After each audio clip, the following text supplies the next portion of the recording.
अभी मेरे साथ श्री दयाराम कुशवाहा जी बैठे हुए हैं।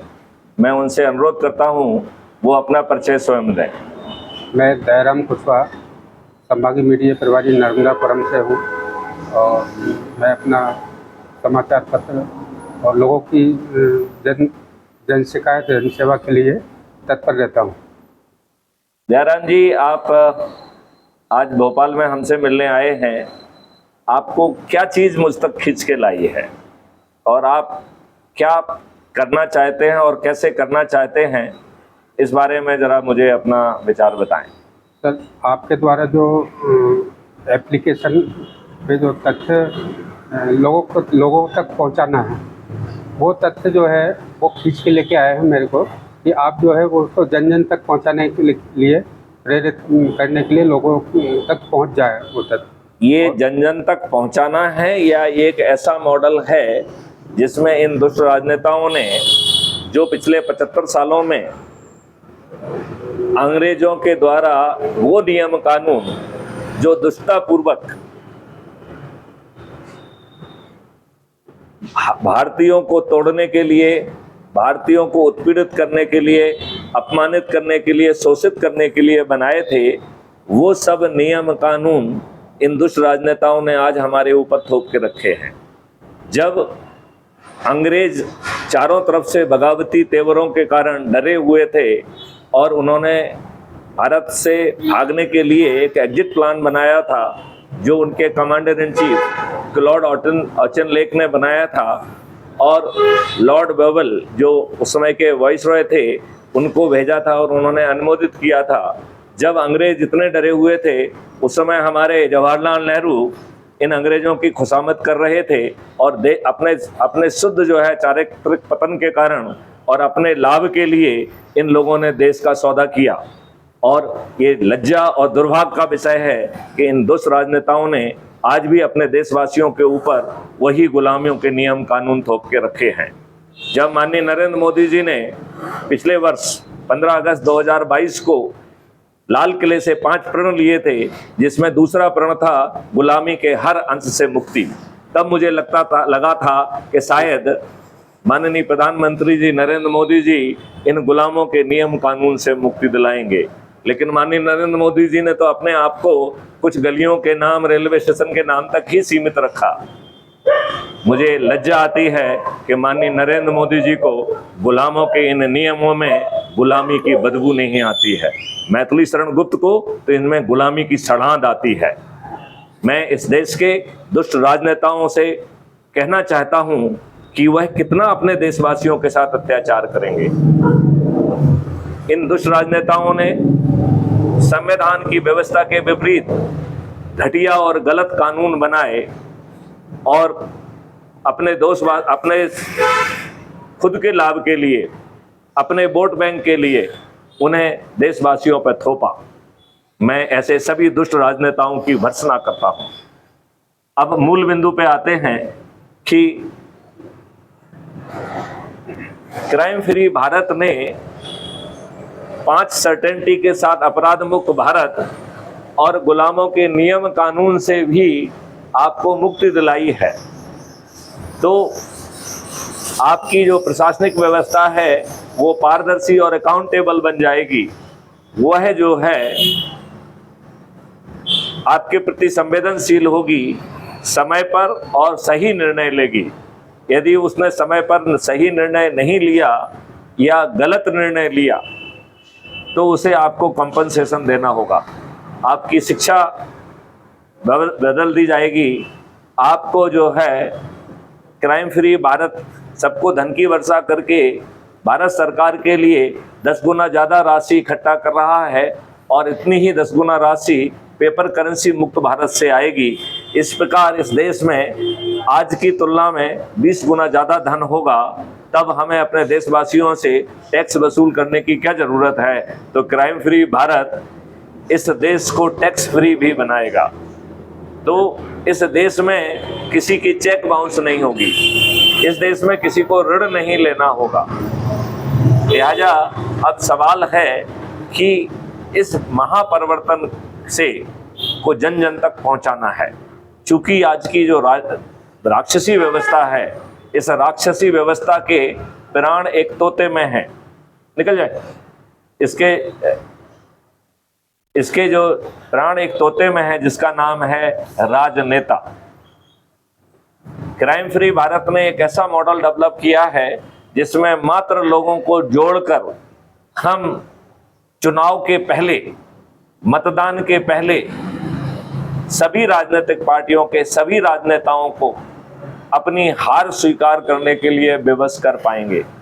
3-3, 4-4, 5-5 बार के विधायक, सांसद, मंत्री और मुख्यमंत्री, उभरते हुए चंद्रगुप्त, जिन्होंने अधिक से अधिक लोगों को जोड़कर मेरिट लिस्ट में अपना स्थान बनाया है, उनसे न केवल पराजित होंगे बल्कि उनकी जमानतें भी जब्त होंगी।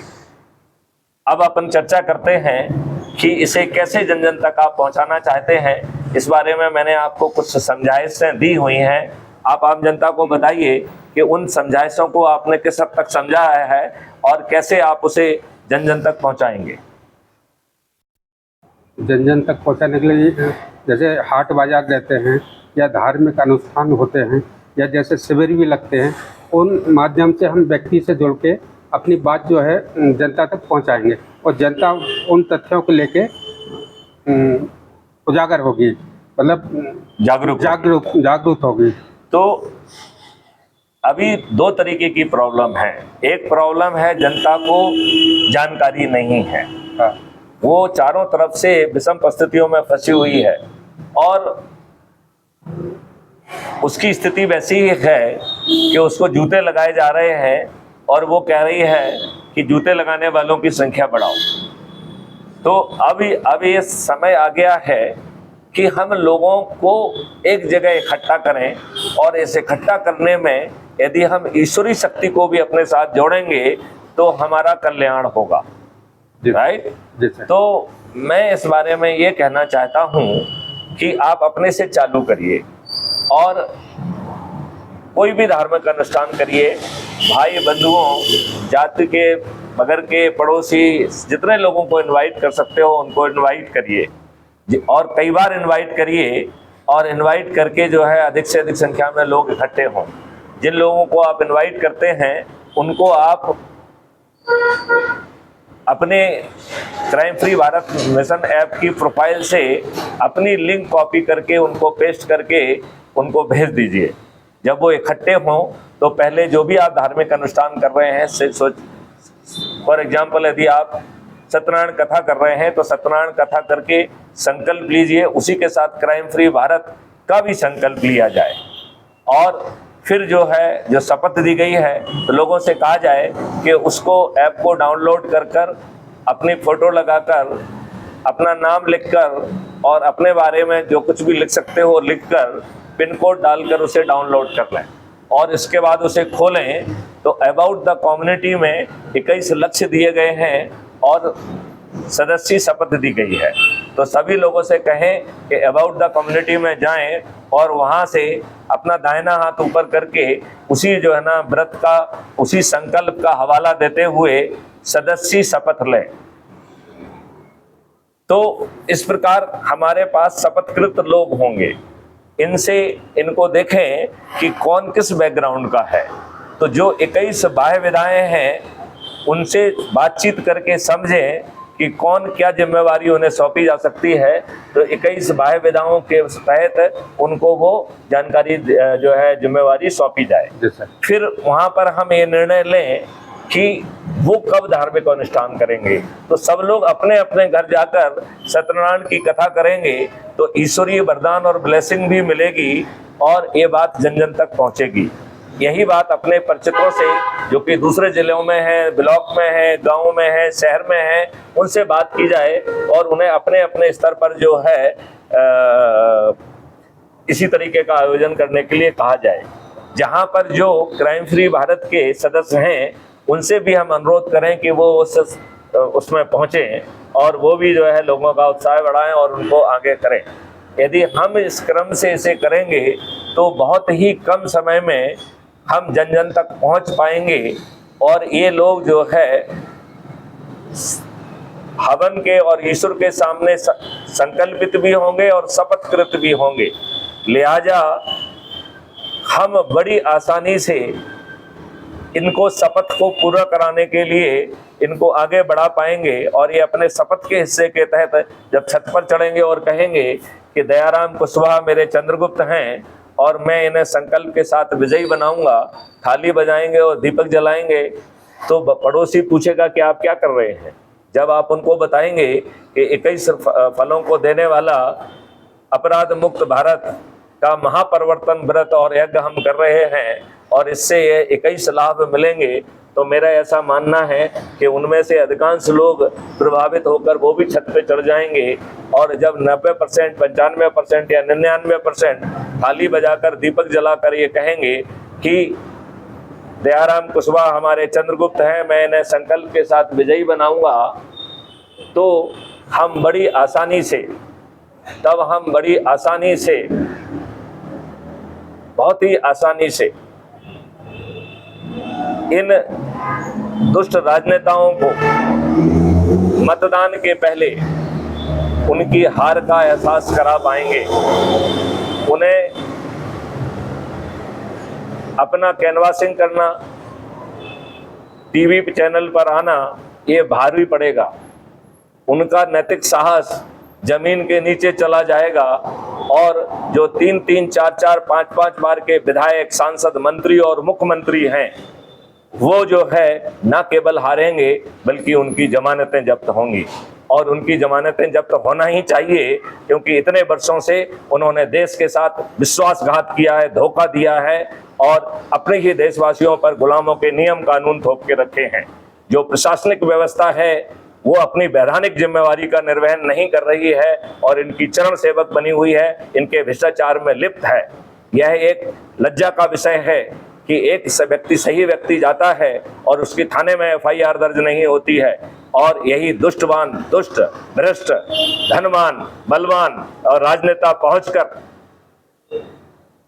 भोले भाले लोगों के विरुद्ध झूठी रिपोर्ट लिखा देते हैं। यही पुलिस 2 फर्जी बयान काटकर जो है आपको गिरफ्तार कर लेती है। यदि आपके पास पैसा नहीं है तो आप अपनी जमानत कराने की स्थिति में नहीं है तो आप जेल में सड़ने के लिए बेबस हैं। कैसी व्यवस्था है कि दुष्ट लोग जिन्हें जेल के शिक्षे के पीछे होना चाहिए वो जेल के बाहर घूम रहे हैं और जो निर्दोष लोग हैं उनके विरुद्ध झूठे मुकदमे कट के वो अंदर जो है ना हैं।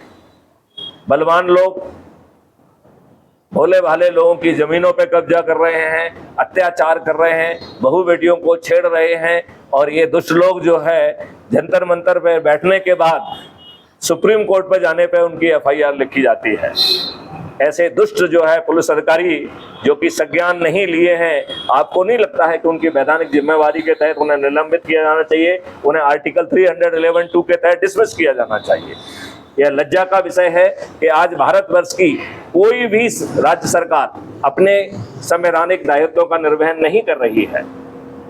अपने जो शेड्यूल 7 लिस्ट 2 और लिस्ट 3 के तहत जो संवैधानिक दायित्व हैं उनका निर्वहन ना करना संवैधानिक मशीनरी की फेल्योर के बराबर होता है।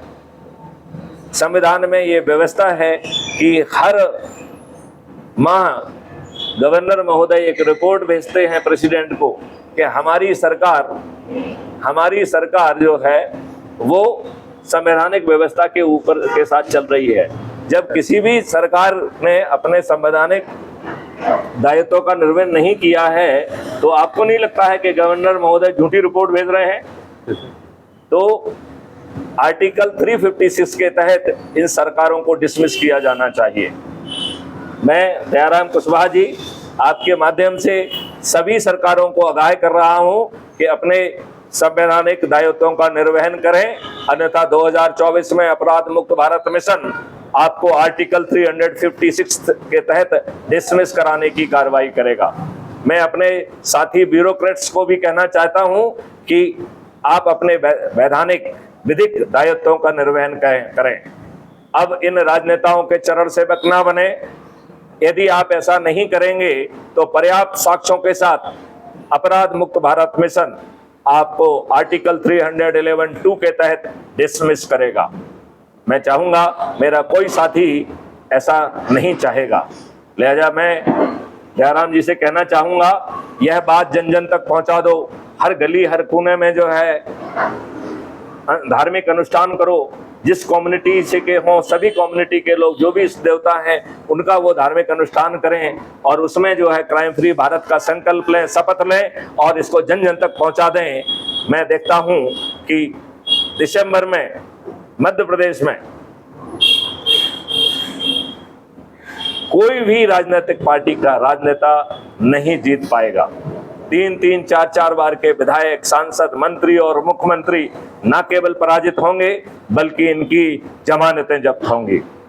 लिहाजा आपको कितना विश्वास है कि जो मैं कह रहा हूं ये जमीन पे उतरेगा?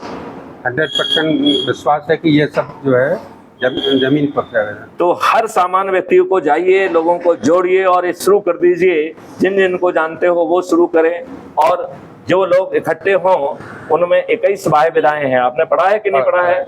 पढ़ा है। तो उस 21 बाह्य विधाओं के जो लोग हैं उनके नाम लिख के उनसे बात करके उन्हें हमारे पास भेजें, तो मैं उनको उनकी जो है एक जिम्मेवारी उनको दे दूंगा और उनको वो 2 महीने का प्रोबेशन पीरियड होगा, वो जा के लोगों के साथ अनुष्ठान करें, लोगों को जोड़ें, तो हम जो है बड़ी आसानी से इस देश को बदल पाएंगे।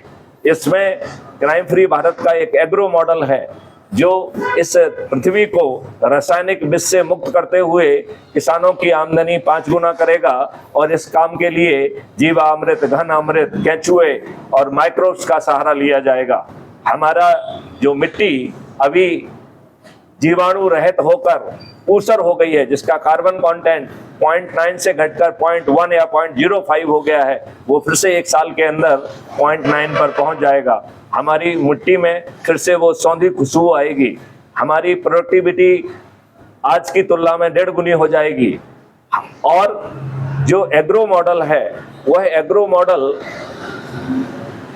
किसानों की आमदनी 5 गुना और मजदूरों की आमदनी 10 गुना करेगा। भारत में एक भी व्यक्ति गरीब नहीं बचेगा। किसी को फ्रीबी की जरूरत नहीं होगी, किसी को पीएम आवास की जरूरत नहीं होगी, सब लोग डिजाइनर्स भवन में रह पाएंगे और क्राइम फ्री भारत का इंफ्रास्ट्रक्चर मॉडल का आर्किटेक्ट पहुंचेगा और आपसे बात करके पूछेगा कि आपको कैसा घर चाहिए, ऐसे हालात बदलेंगे। तो अब यह बात जन जन तक पहुंचा दो। मैं आप अपने साथियों से अनुरोध करता हूं कि आप जिसके पास ये वीडियो पहुंचे वह है 9425606040।